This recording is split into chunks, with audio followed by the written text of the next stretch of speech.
ఏం చేసేది? చాలా నొప్పిగా ఉంది.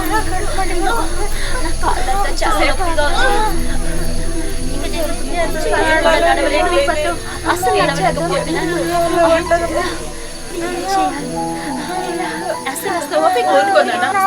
ఎదిరించలేక చచ్చిపోయాడు చూసావా? దేనికైనా ధైర్యం ఉండాలిరా.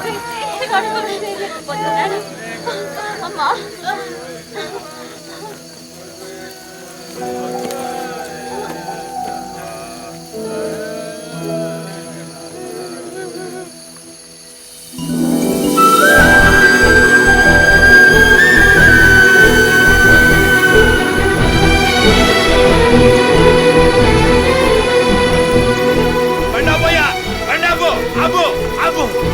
ఈ బండి కన్యాకుమారి వెళ్తుందయ్యా. నాగర్కోయిల్ దారిలో వెళ్ళదు. దారిలో చెట్లని కొట్టేసి బళ్ళు తగలబెడుతున్నారు. అందుకని చిన్న చిన్న ఊర్లని చుట్టుకుంటూ అక్కడికి వెళ్ళాలి. ఎక్కవాళ్ళు ఎవరైనా ఉంటే త్వరగా ఎక్కడే. టైం ఎంతసేపు అవుతుందని మేము చెప్పలేము. ఎక్కవాళ్ళు ఎవరైనా ఉంటే త్వరగా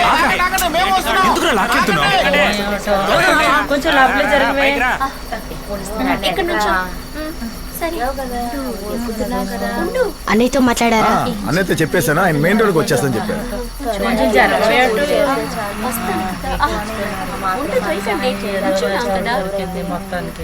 ఆరల్ మై వెళ్ళి పోయే వాళ్ళంతా ఇక్కడ దిగేసండి. బండి కన్యాకుమారి పోతుంది. డేవిడ్ దిగే వాళ్ళంతా దిగేసాయి.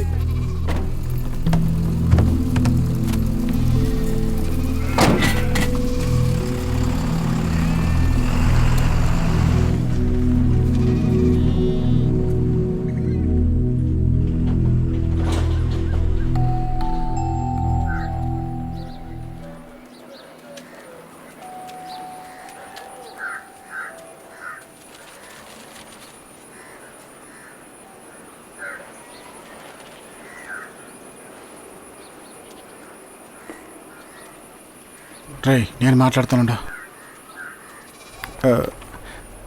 సార్ ఏంటి? ఈ ఇంటి నుంచి రిషిత అనే ఒక అమ్మాయి లేచిపోయింది కదా సార్. అవును. అప్పుడు మా ఇద్దరిని తీసుకొచ్చి ఆరా తీశారు సార్. సరే. ఆ టైంలోనే మా వాడు ఇంట్లో పని పిల్ల మీద మనసు పారేసుకున్నాడు. నువ్వంటే నాకు ఇష్టమని తనతో చెప్పేశాడు కూడా. సరే.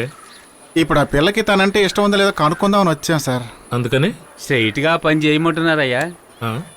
ఏంటయ్యా నువ్వు అనేది? ఏడు తీయమంటున్నారయ్యా.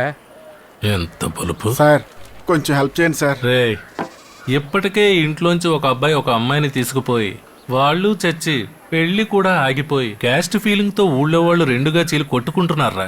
ఈ సమయంలో లవ్ స్టోరీ పార్ట్ 2 స్టార్ట్ చేయమంటున్నారా? ప్లీజ్ సార్, ఎలాగైనా హెల్ప్ చేయండి సార్.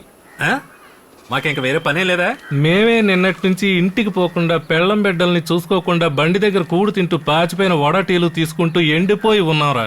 అనవసరంగా కదిలించకండి రా. సార్, ఒక 10 నిమిషాలు మాట్లాడి వెళ్ళిపోతాం సార్. నా గన తీసుకోరా. రే మావా పదరా.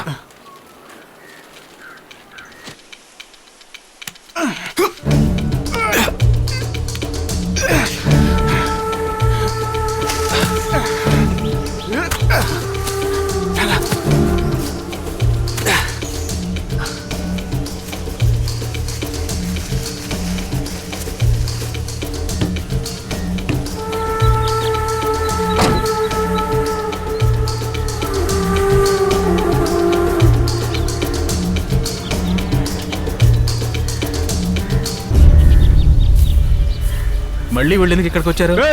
ఇక్కడికి ఎందుకు వస్తున్నారా? ఇక్కడ ఏం జరుగుతుందో చూసినామన్నారా? మళ్ళీ నాటకాలు వచ్చారా? వెళ్ళండి రా.